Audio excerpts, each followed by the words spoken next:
28 जानेवारी 2026 ला महाराष्ट्राने काय गमावलं?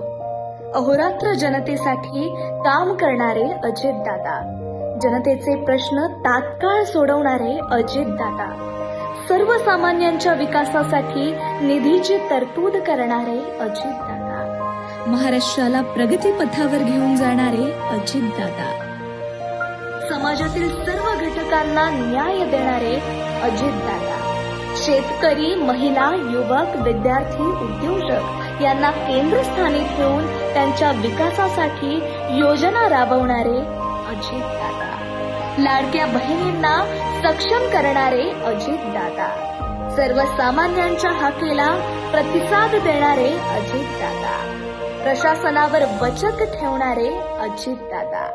अजितदादा म्हणजे फक्त एक व्यक्ती नव्हते, तर सगळ्या अडचणींवर मात करणाऱ्या उत्तराचं नाव म्हणजे अजितदादा. आज 4 महिने झाले दादांना जाऊन, पण प्रत्येक क्षणी हृदयाच्या प्रत्येक ठोक्याला फक्त दादांची आठवण येते. मिस यू दादा.